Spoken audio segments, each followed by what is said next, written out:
मध्य प्रदेश में विधानसभा चुनाव को लेकर अब दावेदारों के बयान खुलकर सामने आ रहे हैं। बात करें बुरहानपुर जिले की नेपानगर विधानसभा की, तो यहां शासकीय सेवा से इस्तीफा देकर जब कांग्रेस पार्टी ने टिकट नहीं दिया तो निर्दलीय चुनाव लड़ रहे बिलर सिंह जमरा जमकर जनसंपर्क कर रहे हैं और इसके परिणाम में राजनीतिक दलों के समीकरण भी साफ तौर पर बदले नजर आ रहे हैं। सोमवार को बिलर सिंह जमरा ने ग्राम हसनपुरा में जनसंपर्क के दौरान आदिवासी ग्रामीणों को संबोधित करते हुए कहा कि नेपानगर सीट आदिवासी प्रत्याशी के लिए आरक्षित है और कांग्रेस ने गेंदूबाई चौहान को प्रत्याशी घोषित किया है। उन्होंने कहा कि गेंदूबाई ने एक और आदिवासी पुरुष से विवाह कर लिया है, साथ ही गेंदूबाई अनपढ़ भी हैं। बिलर सिंह जमरा ने कहा कि गेंदूबाई को ढंग से बात करना नहीं आता तो वो क्षेत्र की समस्याओं को विधानसभा में कैसे रखेंगी। उन्होंने ये भी कहा कि अगर गेंदूबाई चुनाव जीतेंगी तो उनके गैर आदिवासी पति पद का निर्वहन करेंगे। निर्दलीय प्रत्याशी बिलर सिंह जमरा ने ग्रामीणों को समझाते हुए कहा है कि जब सीट आदिवासी की है तो हम किसी गैर आदिवासी के हाथों में क्षेत्र का कमान क्यों सौंपें।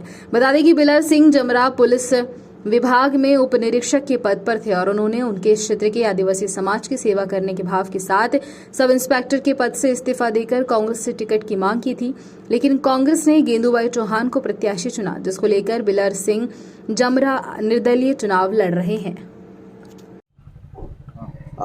जी बताइए, आपने पुलिस की नौकरी को त्याग करके पुलिस की नौकरी को छोड़कर आप राजनीति में आए और कहीं ना कहीं अभी अच्छा समर्थन मिल रहा है लोगों का और बहुत चर्चाओं में आप क्या है पूरी क्या सारी चीज़ें बताइए। देखिए, हमारा जो राजनीति में आने का ऐसा कोई हमारे माइंड में नहीं था, कोई ऐसा विचार नहीं था।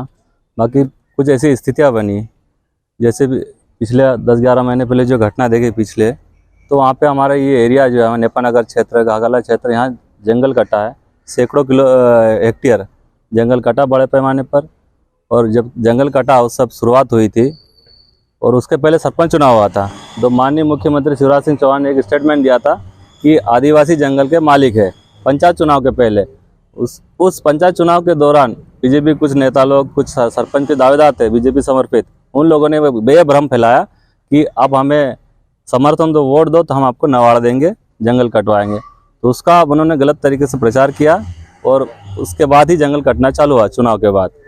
तो उस समय जब जंगल कटा तो हमारे जो विधायक थे, हमारे प्रतिनिधि थे, सांसद थे, वो लोग अगर पहुंच जाते हमारे आदिवासी भाइयों के पास, अगर वो समझाते कि आप जो कर रहे हो कि जंगल काट रहे हो ये गलत है, तो हमारे जो आदिवासी भोले वाले लोग हैं उस समय जंगल काटना बंद कर देते। शुरुआत में मतलब अगर बोलते थे कि जंगल नहीं कटता, जो आज है सैकड़ों हेक्टेयर ज़मीन जो जंगल कटा वो नहीं कटता। बाकी जो हमारे प्रतिनिधि है, जो हमारे सांसद रहे हैं, जो हमारे विधायक रहे, उन लोगों ने रोका नहीं, बल्कि पीछे से कहीं ना कहीं उन्होंने समर्थन किया चीज़ का। तो ये सब बड़ी घटना हुई तो हमारे जो सामाजिक संगठन है, आदिवासी एकता संगठन है, आदिवासी दलित जागरण संगठन है, भीमा आर्मी है, हमारा जय संगठन है, इन लोगों ने बोला कि भैया हमको ऐसे विधायक नहीं चाहिए, क्योंकि इस बार ऐसा कहीं ना कहीं लग रहा है कि अभी भी ये लोग दावेदारी कर रहे हैं और टिकट इनको मिलता हुआ दिख रहा है। एक तरफ गेंदूबाई चौहान, सुमित्रा अग्रवाल और दूसरा सुमित्रा कासडेकर का नाम चल रहा था।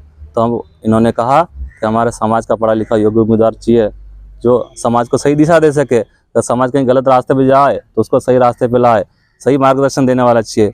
सोच विचार करने के बाद ही हम लोग चुनाव मैदान में उतरे हैं।